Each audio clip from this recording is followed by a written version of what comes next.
उत्तराखंड में वक्फ की संपत्ति की जानकारी उम्मीद पोर्टल पर अब तक पूरी तरह से अपलोड नहीं की गई है। इसकी समय सीमा बढ़ाने के लिए सुप्रीम कोर्ट का दरवाजा खटखटाया गया, लेकिन सुप्रीम कोर्ट ने समय सीमा बढ़ाने से साफ इनकार करते हुए ट्रिब्यूनल के पास जाने की सलाह दी है। लेकिन हैरानी की बात तो यह है कि अभी तक ट्रिब्यूनल का गठन भी नहीं किया गया है, जिसे लेकर विपक्ष ने सरकार की मंशा पर सवाल खड़े किए हैं। रिपोर्ट देखिए। वक्फ प्रॉपर्टी का ब्यौरा उम्मीद पोर्टल पर अपलोड करने की समय सीमा बढ़ाने की मांग को सुप्रीम कोर्ट ने खारिज कर दिया है, जिसके चलते अब वक्फ कानून के मुताबिक समय सीमा बढ़ाने के लिए ट्रिब्यूनल के समक्ष अर्जी ही दी जा सकती है। लेकिन ये तभी होगा जब ट्रिब्यूनल को लगेगा कि समय सीमा बढ़ाई जा सकती है। लेकिन इस पूरे मामले में मुख्य विपक्षी दल कांग्रेस का कहना है कि वक्फ की संपत्तियों का हिसाब किताब ऑनलाइन रजिस्टर्ड होना चाहिए और अगर सरकार की मंशा साफ है तो जल्द से जल्द ट्रिब्यूनल का गठन किया जाना चाहिए।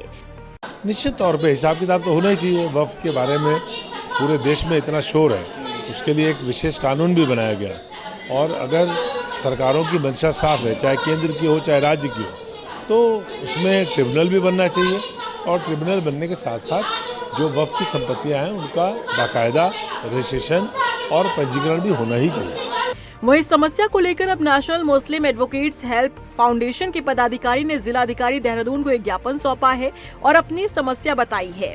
साथ ही अधिवक्ताओं का कहना है कि उम्मीद पोर्टल लगातार खराब रहा, जिसके कारण 6 महीनों में भी 20% से अधिक संपत्तियां पोर्टल पर दर्ज नहीं हो पाई। इसीलिए सरकार को इसमें समय बढ़ाना चाहिए ताकि वक्फ की सभी संपत्तियां दर्ज हो सके।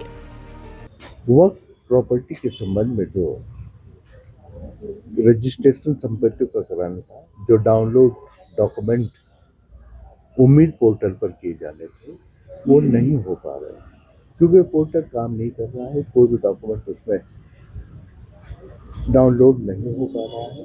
अगर इसी तरह व्यवस्था करते रहे तो माननीय सुप्रीम कोर्ट के आदेश के अनुसार उसमें जो है प्रॉपर्टियां दर्ज नहीं हो पाएंगी और उसका नुकसान पूरे सबको उठाना पड़ेगा, मुस्लिम समाज को उठाना पड़ेगा। मेमोरेंडम हमारा यही है कि जो उम्मीद पोर्टल है वो उसमें बहुत लंबे टाइम से उसमें प्रॉब्लम्स आ रही हैं और वो काम ही नहीं कर रहा है।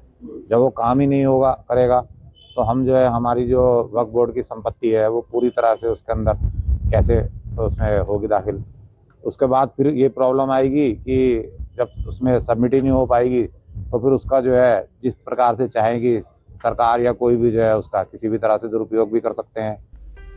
हालांकि अब इस फैसले के बाद उत्तराखंड में वक्फ बोर्ड को भी खासी दिक्कतों का सामना करना पड़ेगा, क्योंकि अभी तक उत्तराखंड में 20% प्रॉपर्टी ही पोर्टल पर दर्ज हो पाई है।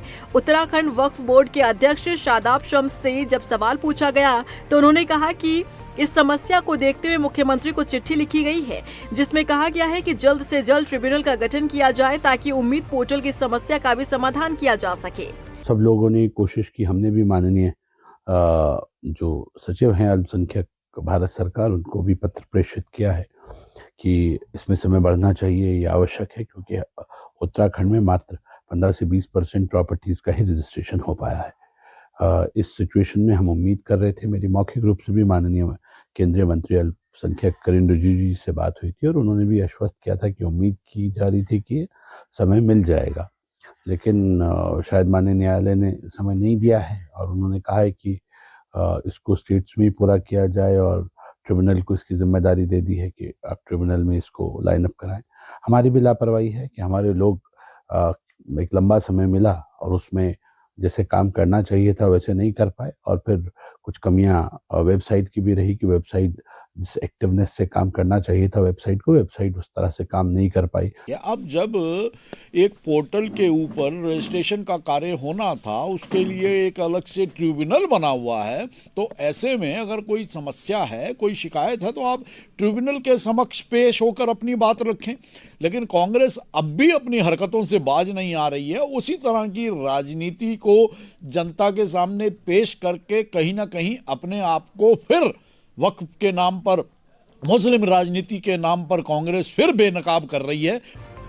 बता दें कि 6 जून को पोर्टल बनाया गया था और नियम 3 जुलाई को बनाए गए थे और वक्फ संशोधन एक्ट पर रोक लगाने की याचिकाओं पर सुप्रीम कोर्ट का फैसला 15 सितंबर को आया था। इसके बाद एक्ट लागू किए जाने के बाद 6 महीने का समय उम्मीद पोर्टल पर संपत्तियां दर्ज करने के लिए दिया गया था और 5 दिसंबर तक का समय पोर्टल पर दर्ज करने का था। लेकिन इन सब के बावजूद भी संपत्ति अब तक पूरी तरह से दर्ज नहीं हो पाई है। रफ्तार मीडिया के लिए देहरादून से अशोक कुमार की रिपोर्ट।